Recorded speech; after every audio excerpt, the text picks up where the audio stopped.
Hi, it's Dr. Parikh. So this is Module 2, Communicating Meaning. Boop. So how do you communicate meaning? First, anytime we think about communicating, we're thinking about a two-way flow.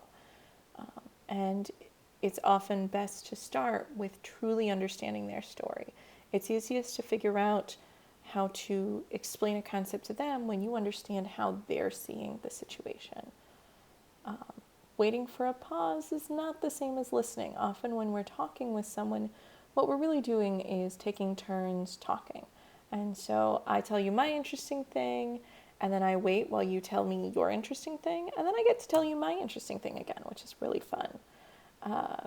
But active listening, really working, to communicate, I like to compare it to reading comprehension or active reading, which is a term you've probably heard but quite a few times.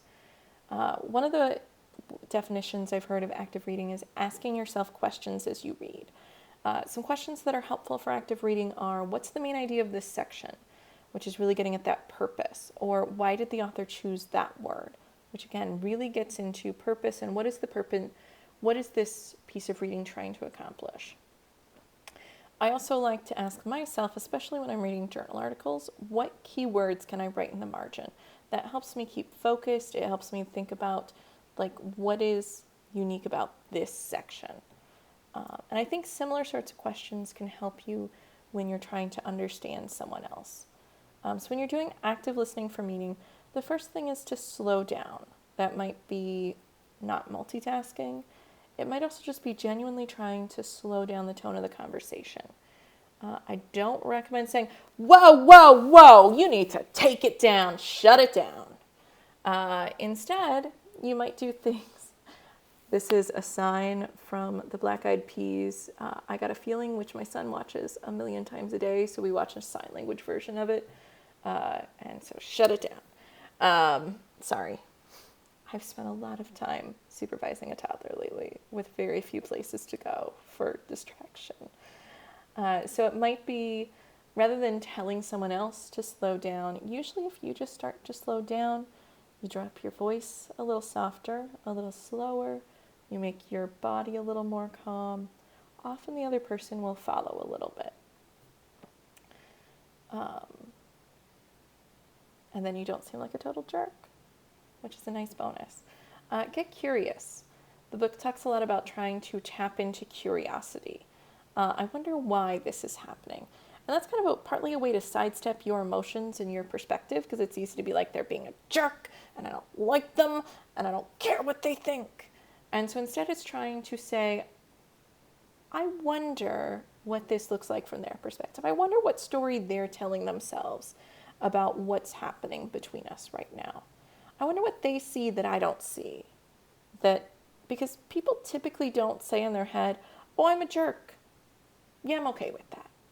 People usually see themselves as the hero or the good guy in their story. Perspective taking is a big part of empathy. I think it's Mark Davis. I know Davis because I used his stuff for my dissertation. But he talked about empathy he has a scale called the Interpersonal Reactivity Index that has 4 different components for empathy, and one of them is just straight up perspective taking, which is how often you think about things from the other person's perspective. Kind of how natural is that for you? Alfred Adler. I love Alfred Adler. I think this is the first time I've talked about him so far, and it will not be the last. I have a big theory crush on Alfred Adler. And a lot of the ideas in this book are built on constructivism, which is kind of an outgrowth of Adler's theory. And also there's a lot of CBT sorts of things, which is also kind of aligns with a lot of the pieces of Adler's theory. It's just a different way of saying the same thing with slightly different emphasis. So Adler had this idea called phenomenology, and I believe this, which is that if you can truly get yourself into another person's shoes, you can truly, Adler focused on that your goal as a counselor is to get yourself completely in the other person's shoes, to see their unique experience of the world, and that would help you then work coach them through or help them correct whatever's not working for them. Because people come to therapy because they're stuck, because they're unhappy, because something is not going well. Kind of my spin on this, which I think is in the spirit of the original, is that if no matter how much you dislike someone or how much their behavior is hurting you, if you could completely, like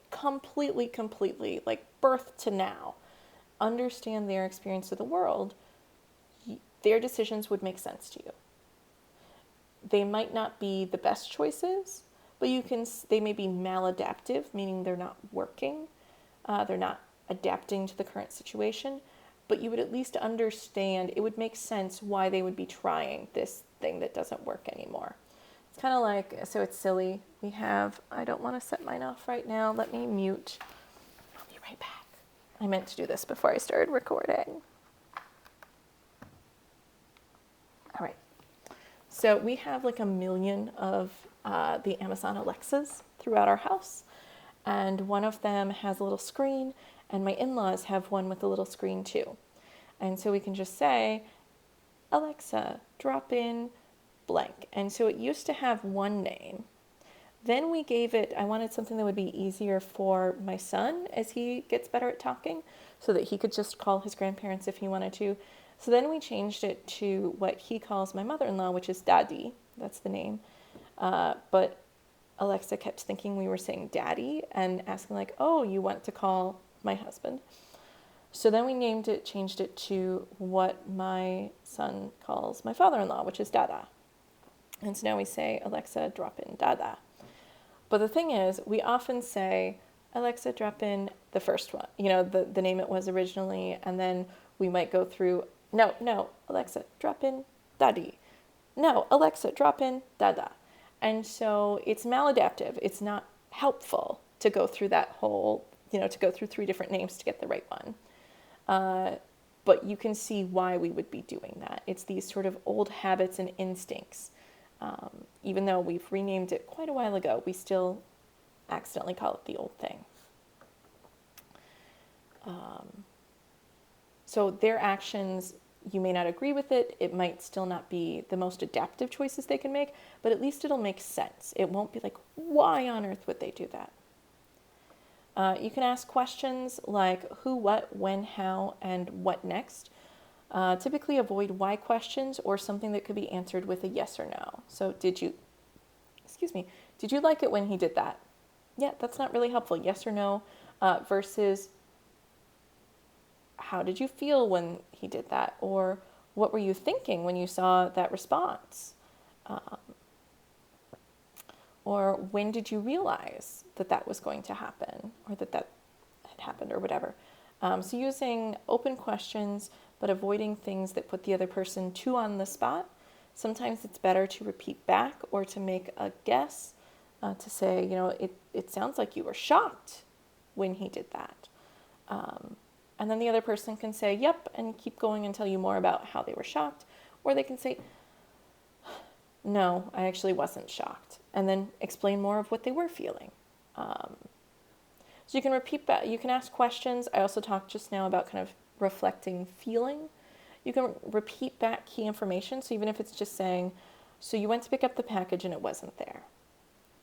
That might have been something that took them, several sentences to say. So that's a nice summary. Or you might do a bigger summary. So those are some ways that you listen and you kind of keep pulling out the meaning. And as you're thinking, it's easy to get caught up in your head when you're really trying to build new skills for listening. But if you focus on what are the key ideas that I can summarize, that helps you stay a little more tuned in. Instead of questions can be a little more dangerous because you're so focused on the question you want to ask next that you miss what the person's saying right now. And so you're asking a question about, what they were talking about 2 minutes ago instead of now. Another thing to keep in mind when you're listening for meaning is that we all have implicit rules that are guiding us. Usually these are based on really early experiences. So when we talk about phenomenology and perspective taking, I mentioned like from birth to now, because often our biggest glitches are based on things that happened pretty early. We are born really wanting to avoid negative things and attract positive things, but particularly avoiding things like shame and fear, avoiding physical pain. These are really powerful. And so the lessons we learn really early on about what's safe and what's not, those stick with us in a way that's hard to put our finger on often. So most theories of how people function talk about this in some way. So Alfred Adler, he talked about common sense, which he used in a way that's different than how I've usually heard it outside of Adler. He talks about it in terms of like there's no capital T truth, but there are things that most people tend to agree on. And so that's kind of like our common agreement of logic versus private logic, which is our personal theories on the world, our private, often unspoken and unacknowledged rules. And that's where things may be distorted. Cognitive behavioral theories talk more about use terms like cognitive distortions, and they came along, I would say 30 to 40 years or maybe a little more after Adler. So Ellis, he did REBT, rational emotive behavior therapy. He talked about irrational thinking and specified that it's not the event that causes you distress. It's this middle piece. So you've got the activating event. He likes it it's the ABC. So activating events, the trigger. Then there's what's happening in your brain, how you're filtering and interpreting it, which may be rational or may not be rational. And then there's the outcome, the consequences. How do you feel about this?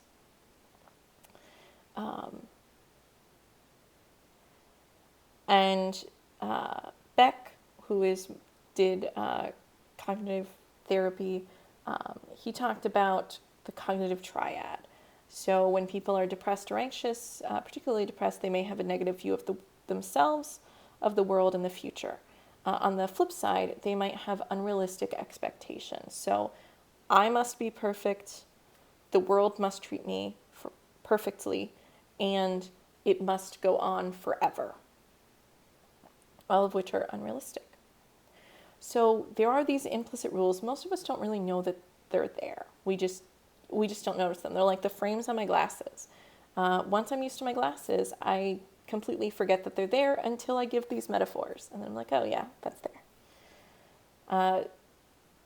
And especially to engage with someone else about your implicit rules takes a good bit of vulnerability. It's something that often is part of therapy. It is kind of, not always, but often.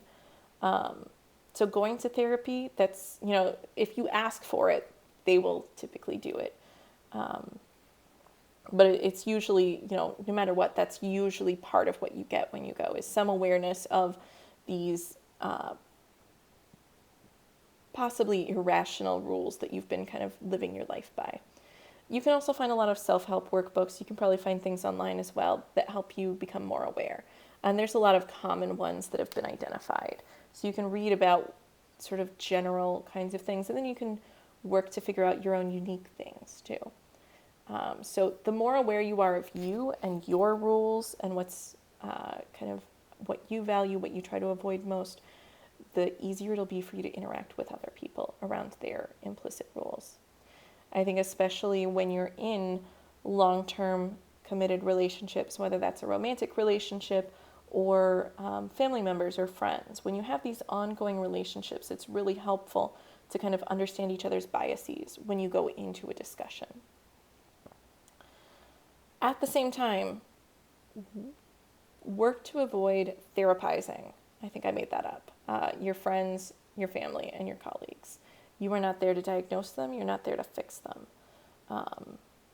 It's also really important to respect other people's boundaries. I've noticed something I finally put my finger on it more recently. I often feel, so when I'm in kind of a group of strangers especially that's in no way related to work, I often kind of feel like I ask the least about other people, and that always seemed weird to me. Like, hey, I went to school for 10 years or more to learn how to ask about people, and I don't ask about people. Do I just not like people? And what I've realized recently is that for me, it's about privacy because I know how to help someone dig deep. And I want to make sure that, especially when we're not in a therapy room, when that's not the deal, because I'm not seeing any clients right now. I haven't seen clients in 6 years, just about to the day, because I just am not licensed right now, and I like teaching. That's what I'd rather do. But I have that skill and that experience.